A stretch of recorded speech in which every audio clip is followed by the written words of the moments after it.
Welcome to Around the Weird. Here's your host, the museum curator of the strange and unusual, Mr. Nothing. Thank you, mysterious voice, and welcome back to Around the Weird, a booktube channel where I talk about all the unusual and out of the ordinary literature that I have found in my travels.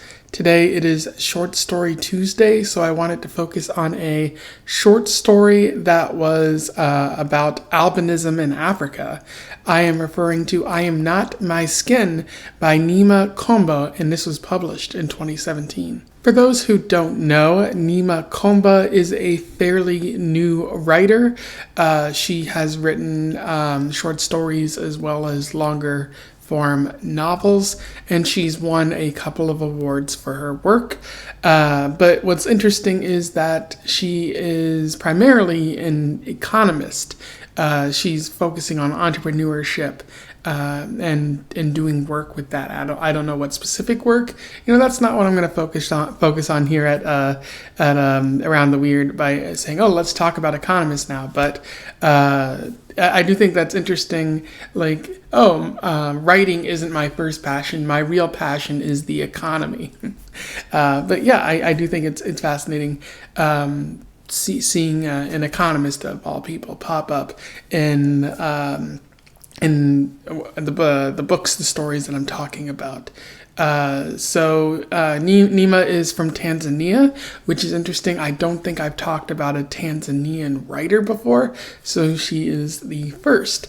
But without further ado, let's talk about I Am Not My Skin. I will do a brief summary, a little bit of an analysis, and we will move on from there. So I Am Not My Skin focuses on Yona Kazadi, an albino black man living in Tanzania. In the Sarima kind of region at first, although they move around a little bit. They are currently, at the start of the story, in the process of interviewing to be a security guard, and they're asking this person, Yona, they're asking Yona, why do you want to be a security guard, given that you're not only an albino, but you also seem to be an amputee? And then most of the rest of the story is him recalling what led to this point. So Yona thinks back to the time, his time at Sarima Asylum, which is an asylum where mostly albino children resided for a number of reasons. The first reason being that most of the children were amputees or had been attacked in the past and were dropped off by their parents, because at least in the rural region of Tanzania, there is a belief that albinos possess magical powers, and that witch doctors use their bones in rituals to make something great happen. I'm not quite sure. I'm not familiar with that aspect of the culture. So albino children are being attacked and their limbs are being hacked off in order to complete rituals. And even though people have been shouting about how this is wrong, it's still happening. Yona thinks back to a time when he was a child, when his grandmother was traveling with him. They were attacked by a group of poachers, a group of body part seekers who wanted to attack Yona. And luckily his grandmother saved him, but she died in the process. And so his parents sent him off to Sarima Asylum to be safe. And that's where he meets Baba Joseph, who serves as a father figure for him and guides him and sort of gives him a position of leadership or guardianship over the rest of the children as Yona gets older. And Baba urges Yona to go off and live a life on his own once he turns 18, but Yona is a bit hesitant to do that. During one night, though, while Yona is keeping watch, Yona hears intruders coming upon the asylum, and Yona suspects that they might try to hurt the children. So Yona is keeping watch, and he walks all the way around the asylum, eventually finding themselves at the graveyard, where a young girl recently died of malaria. But she was an albino, so he thinks that someone's going to dig up the body and try to take one of the limbs in order to use that for the witch doctor stuff. And Yona ends up grabbing a spear and tossing it at the security guard who Yona suspects was working with these body hunters all along. But as it turns out, the security guard is only minorly injured. But it turns out that the woman who showed up there was a mother of an albino child whose albino child recently died, and the father of that child wanted to use or sell the corpse, but the mother decides to bury it at Sarima in order to keep it safe from prying eyes. And it's really tragic. The police show up because Yona had called attention to all of this, and they take care of the security guard and whatnot. But they also go to arrest the witch hunter or witch doctor and the father who wanted to sell the body in the first place. And Yona thinks more about leaving now because Yona can't be enough on his own. He has to do something else, and that's where he hears like Baba Joseph telling him about like going off into the world and trying to change perceptions of albino people.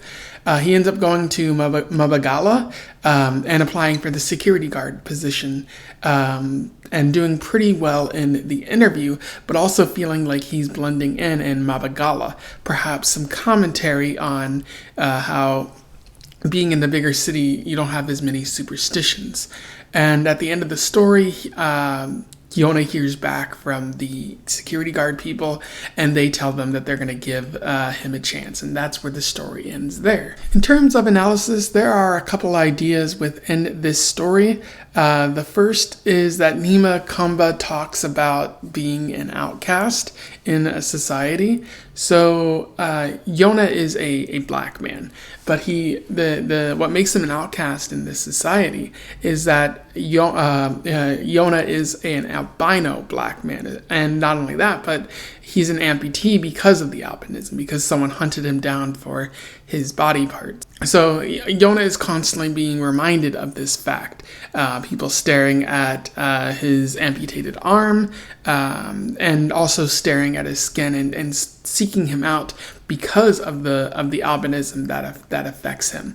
And this, at least in the rural part of Tanzania, if a person is albino and they're unprotected, someone's going to seek them out and try to take one of their body parts in order to get the bones to use for whatever witch doctor rituals that are going on. And so for Yona to constantly be reminded of that, there are some like physical and mental health effects that would be, unfortunate. The physical being, the sun, burning your skin more easily than if you were not albino, and also being an amputee, knowing that someone could try to harm you at any point in time. That probably doesn't feel good. But again, the mental health effects are there. Being an outsider, questioning your God, going through depression or anxiety or worrying that those steps you hear outside at night might be someone who's coming to hunt you rather than simply an animal or just someone walking about outside. So to constantly be going under that is hard for Yona, and I do like how Komba gets at that, being able to highlight in this story the constant fear that Yona might be going through. But being in the city does change things for Yona. There's a good quote that I would like to read to you from this. After the interview, I went to the bus station to board a Dala to Mabagala. It was buzzing with people and vehicles. I found myself in the middle of the crush. No one looked at me. No one cared about my arm or my skin. There was something magical about being ignored, something extraordinary about being ordinary. And there, in a bus full of strangers, I felt for the first time human. And so there you get the feeling that the Yona is constantly feeling, indicating that one, he didn't really feel human prior to this, that because of the albinism and because of being an amputee, because of being singled out by people, it seems like like there wasn't that feeling of being human, of being normal. But being in the bigger city brings it because no one's paying attention to him. There's a diversity of people in the big city, and there's no you can't stare at everybody who's a stranger because there's just countless strange people out there. So in that way, Yona can feel normal because there's too many people to really notice this one albino guy walking about. But I do have to wonder if this is also maybe a commentary on rural superstition that Yona, like, in rural Tanzania, like a person like Yona can't be there because rural Tanzania is still superstitious, still engaging in harmful, like, superstitious activities like witch doctor and rituals and stuff like that. Is that what Neema Komba is going for? Perhaps she's drawing attention to the problems that exist in rural Tanzania, how people who are amputees and people who are albino can't have a normal life, and it seems backwards as compared to the city. But I don't know enough about Neema or the culture of Tanzania to know if this is a widespread problem. But it is clear that there is a difference between the city life and the rural life. Another interesting thing about this story is that Neema seems to be commentating on Yona's relationship with God, and specifically how he's questioning a higher power throughout this story. And at multiple points throughout the story, Yona says something that indicates that he either doesn't believe or doesn't really understand why God would be doing this to him. Why can't, because everyone is equal in God's eyes, why did God make someone with albinism and then allow society to discriminate or offer prejudice against someone like him? And if I were in a position like this, if you were in a position like this, certainly you would be questioning God in the same way. Yona says a number of things that are like very negative towards God, or like, why would you want to believe in a God, or why would you support any higher being that would allow something like this to happen to you? And not only that, but there seem to be other superstitious sort of religious associations in this story, where a lot of people say that Yona is either part demon or fully demon. I believe the correct term is shaitani, which are like Islam sort of demons, where they argue that Yona's mother must have had sex with a demon in order to produce something like him. Again, showing the very religious and superstitious side of things in Tanzania, and how something that can be attributed to medical causes like albinism is still viewed with prejudice and other such hatred at times. I can see how if someone would view you as a demon, that would call into question your faith in a God. And again, because of this sort of higher being, anytime that Yona has to associate with God or say something about God, he views it as a weakness on his part. Allow me to read you an interesting quote from this. "It felt like a defeat, an acceptance of my own weakness. But I wanted to believe that someone out there was more powerful than the evil in the hearts of men. Where was God all these years we have been ridiculed and killed? Where was his power when machetes chopped off our limbs? And when he created us, did he run out of melanin?" And that's the sort of feeling that you get throughout this story, where Yona is calling into question like this higher being that would allow such things to happen to him. And anytime he has to rely on God, like, please don't let these children die or something like that, feels like a weakness and a mission that he's not strong enough on his own to deal with all these problems that are going on for people like him. And I think that relates to the end of the story where he becomes a security guard, because it's a mission that God isn't enough for him. He needs to become a security guard, maybe hold on to weapons, maybe defend himself in a way that would allow him to protect others who are weak or singled out just like him.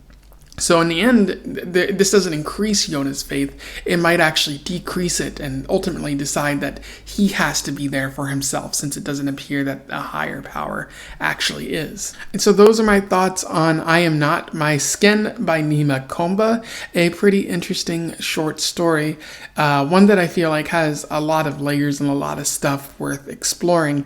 And I feel like you would get more value out of it if you were familiar with what happens in Tanzania. I'm not as familiar with Tanzania as I'm not familiar with many African countries, which I think is something that I need to address on my end and become more knowledgeable of African affairs, especially as it pertains to, the world in general, since Africa is becoming much more of a player in terms of news and on the world stage. So yeah, I do recommend this for you out there. I think it's one of the better short stories that I've read for the month of February. If you read this before, you simply have something to comment on, what I've said here, do so below in the comments. I would love to hear from you. Otherwise, don't forget to like, share, and subscribe so that more people can find out, about this cultural issue. But also, I Am Not My Skin and Neema Komba. I would like more people to find out about her writing. And until then, I wish you the best of luck in your weird and albino travels. Farewell.